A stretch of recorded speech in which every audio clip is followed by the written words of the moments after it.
dia, Dan. Bom dia a todos que nos assistem. Eu sou o Érico Oioli, eu sou um sócio fundador do VBS Advogados e também um co-founder e advisor aqui do Apoema Hub.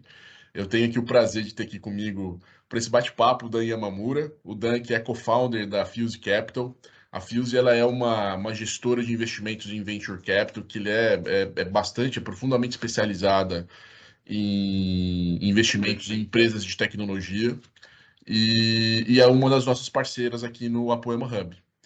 Bom, Dan, o Apoema, né, ele nasceu a partir de uma visão do VBSO Advogados, né, a partir da constatação de uma dor, né, que muitas startups acabam tendo, né, para ter acesso a serviços jurídicos especializados e que muitas vezes elas não conseguem ter acesso a bons escritórios por conta até dos custos envolvidos, né, sobretudo quando a gente está falando aqui, por exemplo, de empresas que são fintechs ou então que exploram aí tecnologias DLT ou blockchain, né? A partir disso a gente percebeu que existe então uma oportunidade, né, de investir os nossos serviços, ou seja, né, o nosso capital intelectual nesses novos negócios. Agora, o investimento desse tipo de capital, ele também é um investimento de alto risco, né? E uma forma de mitigar, né, para tentar mitigar isso, a gente percebeu que nós tínhamos aqui a capacidade de fazer conexões com outros players, com parceiros, né, para também investirem nesses negócios junto conosco, e o que seria, e aí tanto na forma, né, ou de capital intelectual também, ou como capital de fato financeiro, né? E assim nasceu o Apoema, né? Como se fosse um catalisador aqui de relações que são, de certa forma, simbióticas, né? Entre diferentes negócios e que acabam, de alguma forma, gerando benefícios mútuos, né? Tanto para quem investe quanto que é para investido. Nesse contexto, né, acho que nasceu aqui a nossa relação, a Poema com a Fuse. É, a gente chegou a avaliar aqui algumas oportunidades de investimentos em alguns negócios envolvendo blockchain, e a gente fez aí o nosso primeiro investimento em comum, né, em conjunto, cada casa, né, fazendo os seus aportes, que foi o caso da Credix, né? E aí, Dan, né, para a gente começar aqui esse nosso bate-papo, eu queria que você contasse um pouco, né, de como se deu essa nossa relação aqui e como foi esse investimento na Credix, né? Obrigado, Eric, para a gente poder fazer essa conversa nesse momento de aniversário da Poema, né? E eu acho assim, eu até vou dar um passo atrás, assim, que achei foi uma feliz coincidência, né? Na verdade, assim, eu conheço o sócio, né, do Eric, o Mário Xingaki, assim, de muitos anos atrás, né, dos tempos de GP. E eu me lembro que quando eu vim para a Fuse, na verdade, comecei a construir a gente construir, né? Eu virei empreendedor, né? Depois de velho, né? Ele falou assim: ó, você precisa conversar com um sócio nosso que é o nosso empreendedor aqui dentro, né? Que era o Eric, né? E aí eu acho que assim gerou uma série de coincidências. Eu acho que esse tom de parceria e de conexões é um ativo e é um mantra que a gente carrega aqui na Fuse. Tá? Eu acho que a primeira tese que a gente quer provar para o mercado aqui é que dá para fazer early stage de uma forma diferente, né? De uma forma mais intensa em termos de participação, conexão e acelerar as empresas, né?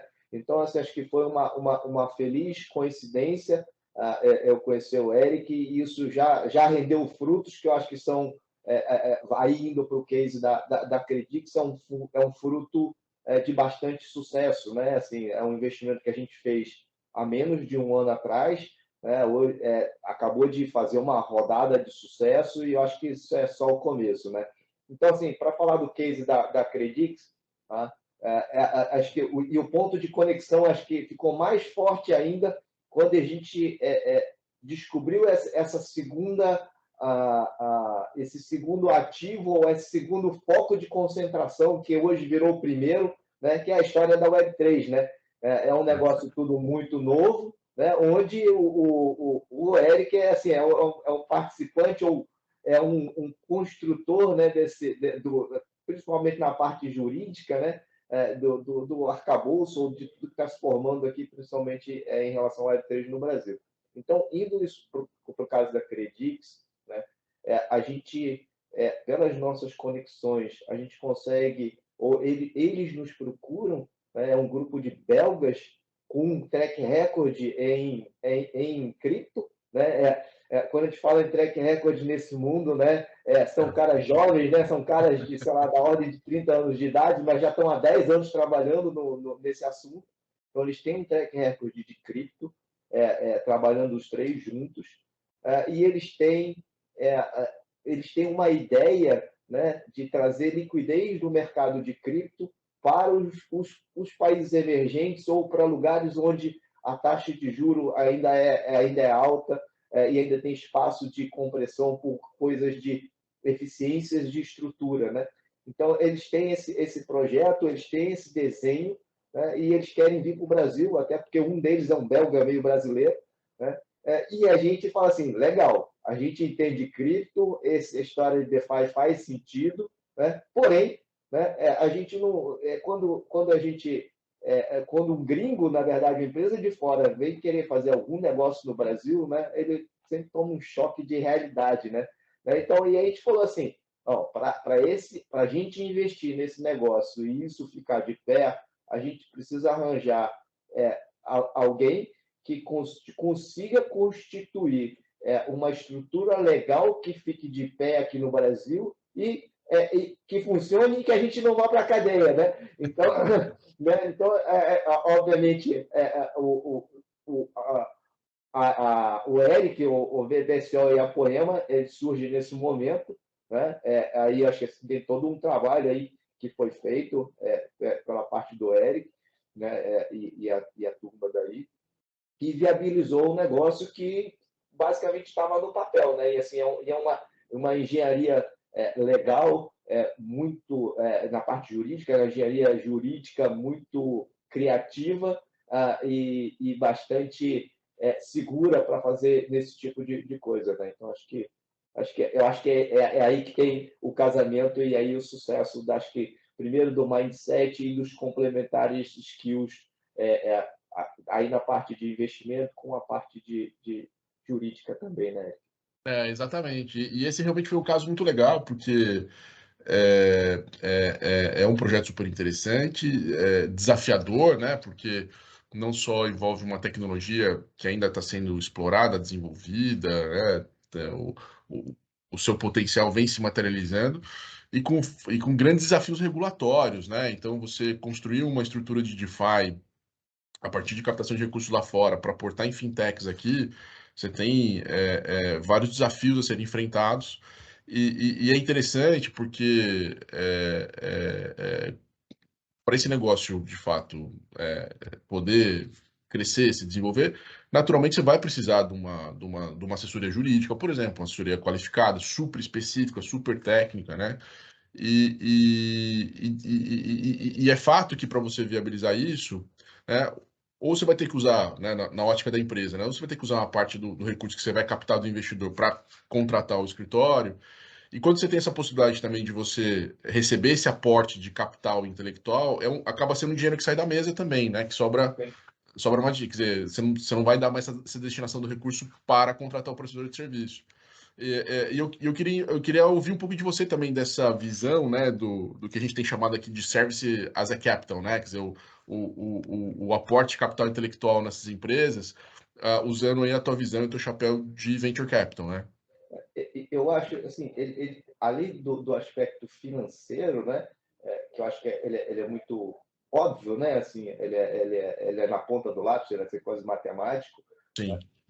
Eu acho que esse tipo de envolvimento com uma casa como vocês, que decidem trocar a remuneração fixa por uma remuneração fixa hoje, né, por uma remuneração futura, ele mais do que envolve essa relação de dinheiro, né, ela dá uma chancela, né, de credibilidade, né, que a gente como investidor e certamente a a própria Credix, né, em rodadas posteriores com outros investidores, né, usam esse argumento como um maior comprometimento e uma venda de tese, assim, onde a tese da Credix ela é tão boa, né, que até a parte legal jurídica quis ser sócio nossa em troca de uma remuneração que ela teria hoje. Né? Então, acho que é super construtivo nesse sentido. Né? É por isso que eu falo que é uma relação simbiótica, né? Porque é claro que para nós aqui, né? E eu falo que, né, Chapéu VBSO, quando eu estou apostando nisso, de certa forma, é uma validação da nossa perspectiva. Mas quando eu faço isso também, eu, né, de certa forma, eu estou entrando nesse risco.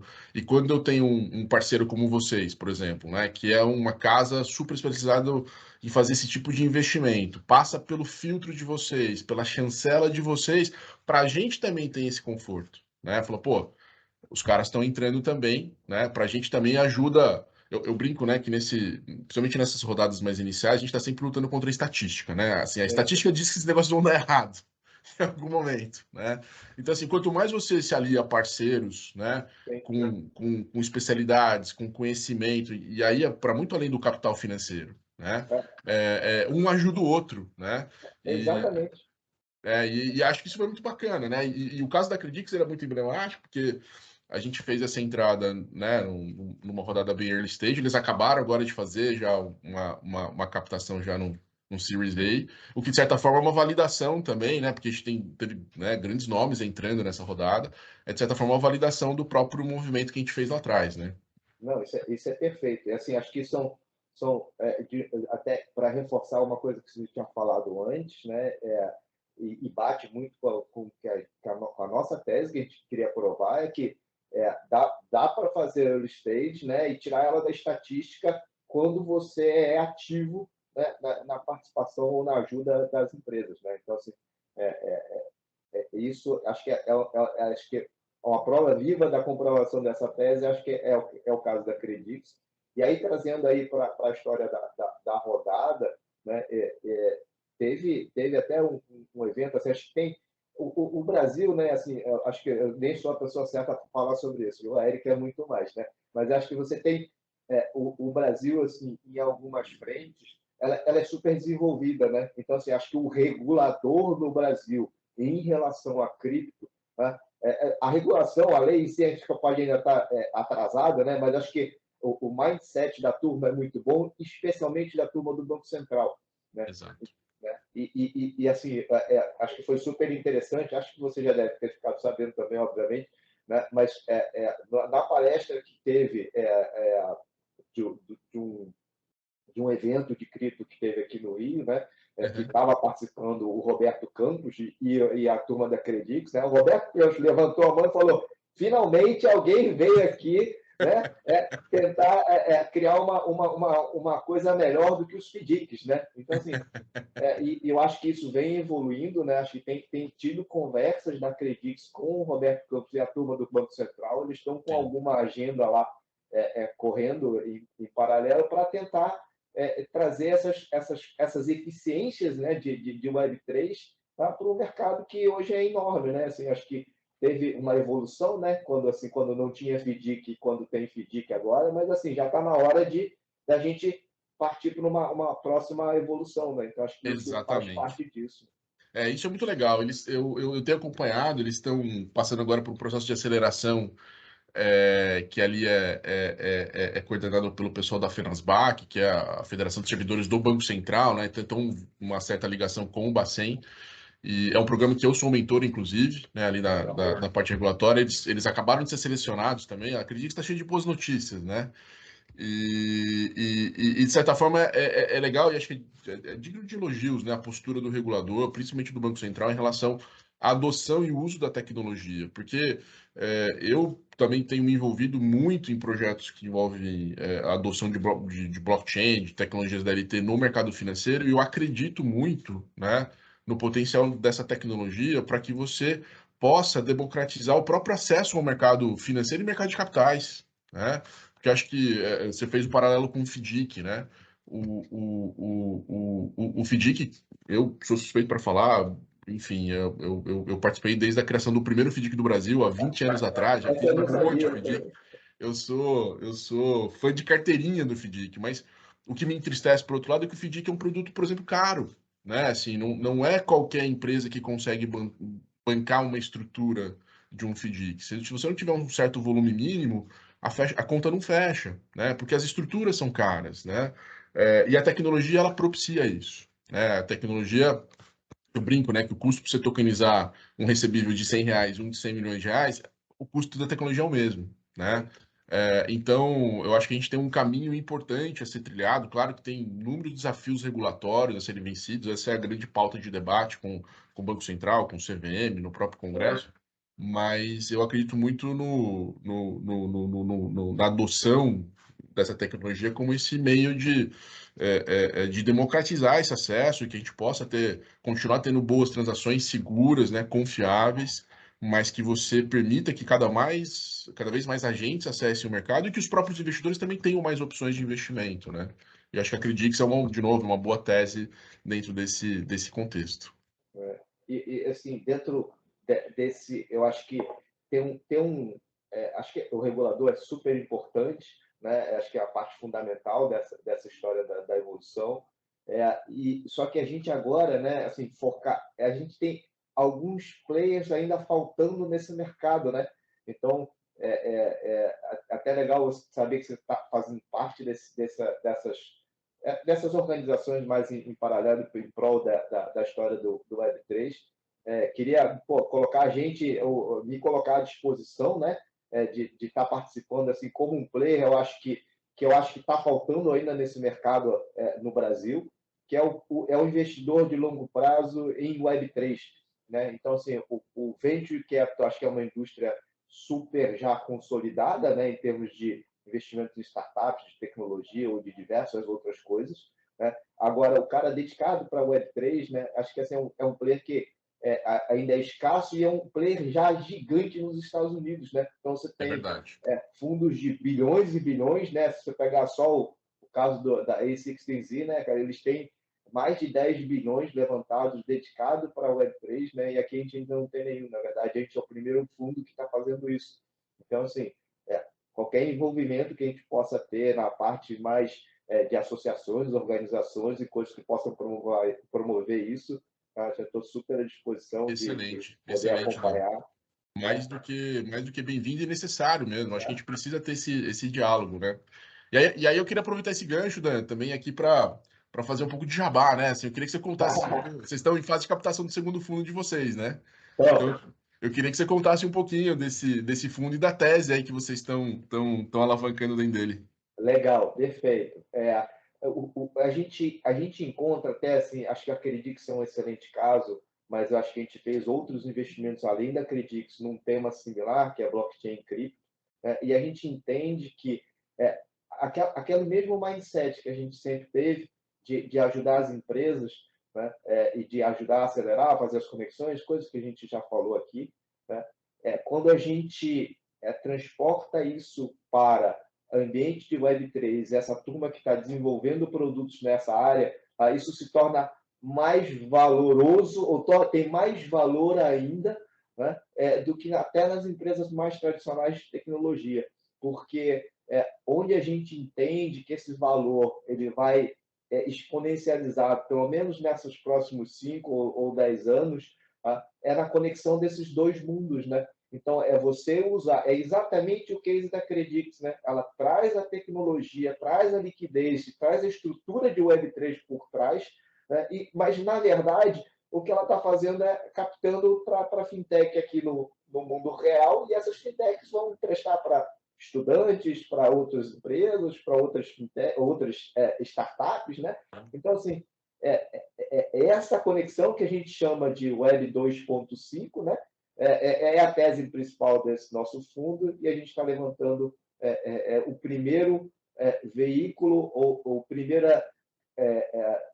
fundo que está totalmente dedicado a essa tese. E aí, só para terminar o jabá, assim, acho que assim, não é que não tem gente fazendo isso aqui no Brasil. Tem sim, outras casas investindo nessa tese, porém, ela é mais uma tese dentro das teses que ela investe, né? Sim. E aí, quando a gente fala de Web3, a gente entende que esse negócio é tão disruptivo que quando você começa a misturar decisões de investimento, sei lá, de uma startup que, sei lá, faz um app de alguma coisa, que atende algum negócio, ou outra que é baseada em Web3, né? Assim, a comparação delas ela é tão diferente em termos de risco-retorno, né, que você acaba distorcendo uma decisão de investimento. É Né? verdade. Então, ela é tão disruptiva que eu acho que você precisa pensar o tempo todo com esse tipo de mindset. Né? Então, assim, quando você é uma casa 100% dedicada à Web3, você consegue fazer um investimento melhor em Web3 do que você quando mistura duas teses diferentes. Né? Eu acho assim, acho que o jabá está feito, é isso. Excelente. Ô, Dan, cara, infelizmente aqui nosso tempo é muito curto, É isso cara. aí. E a gente vai precisar encerrar aqui a nossa conversa. Mas, meu, Maravilha. porra, queria muito agradecer, cara, a gentileza, a disponibilidade, o tempo, né? Eu falo, cara, o nosso bem mais precioso, porque é escasso, é o nosso tempo, né? Então você poder. Tamo junto.